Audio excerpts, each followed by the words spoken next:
Hi guys, today we are gonna talk about wrist pain and how to avoid it during yoga class. So the reasons why you may have wrist pain while practicing yoga are either that you don't place your hands correctly on the mat, which is the most common reason, or that you have a condition that could be arthritis. And if you do have a physical condition before practicing yoga, of course I always say do talk with your doctor and then proceed with your yoga practice or whatever your doctor allows you to do. In both cases, we are gonna go through all the possible scenarios and then how to prevent wrist pain. So the first problem that I'd like to tackle is downward facing dog. I see a lot of people that in downward facing dog experience a lot of pain, especially as soon as you start yoga practice. And from one point of view, it's a little bit normal because we have a great deal of weight on our hands and we have never trained our hands to sustain our weight, right? So as every muscle of the body, as every joint of the body, it needs to get used to it. However, when we place our hand on the mat, there are a few things we can do to prevent that pain from happening.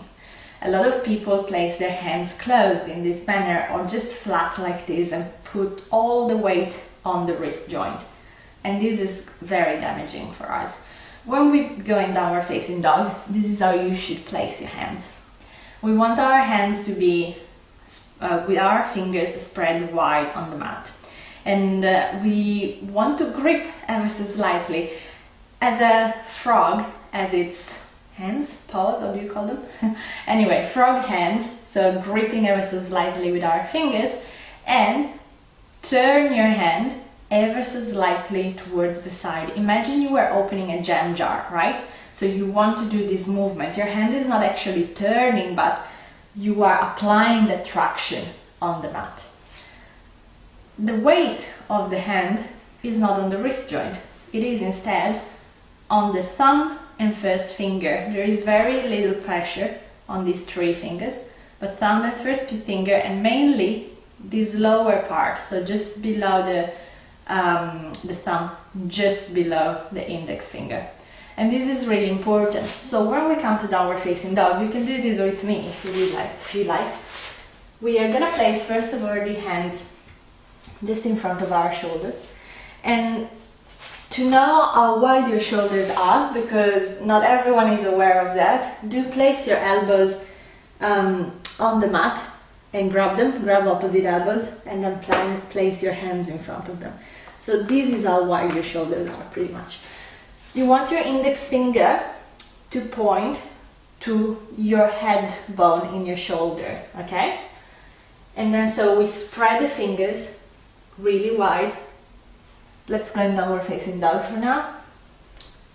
Straight legs or bent legs, doesn't really matter. Now every time you do a downward facing dog, I want you to look in front of you and look at your fingers and have a look. Are they flat? Are you putting all the weight on your wrists, or are you grabbing the mat? Okay?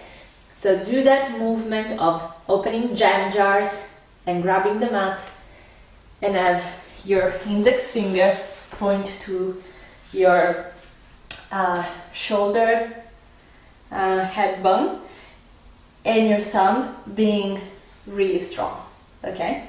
So this should help you out. If this is not helping you out yet, so give it a try, practice for a few weeks and see if the pain subsides.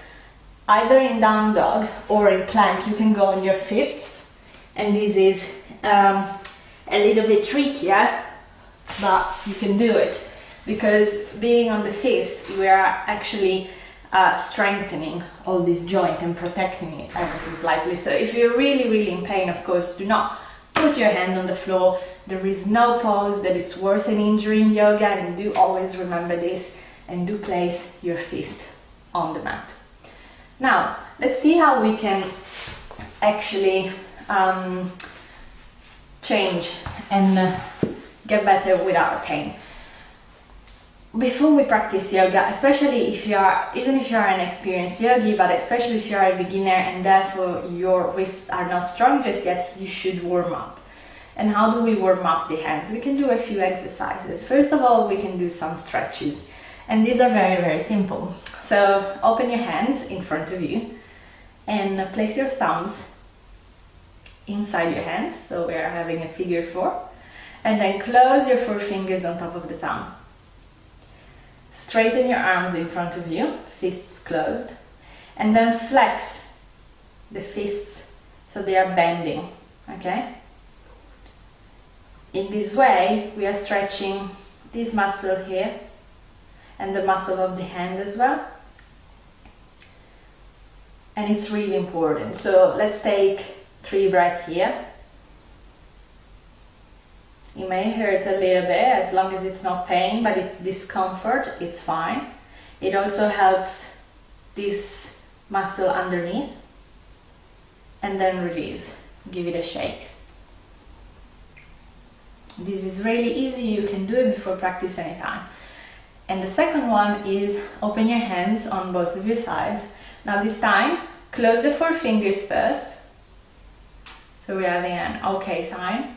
And then close your thumb on top of the 4 fingers. And then spread your arms on both of your sides. Now flex the wrists sideways. In this way, what we're doing, we are stretching this muscle here and the muscle of the thumb, and the thumb is sustaining our weight, so it's really important. You can do this exercise standing, you can do it sitting on a block like I am right now, you can do it in any position you like, you can do it on the couch, it doesn't have to be before yoga practice.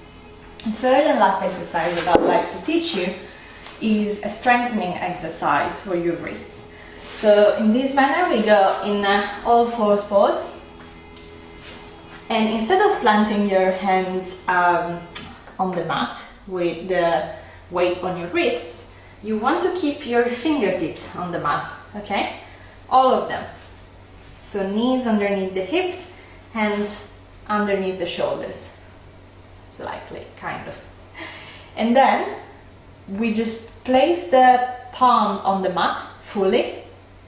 You may have to move your fingers. Now my thumb was too far back and I placed it a little bit forward. So palms fully on the mat, and then lift again on your fingertips. And then palms on the mat and lift again on your fingertips. And again, palms on the mat, lift on your fingertips.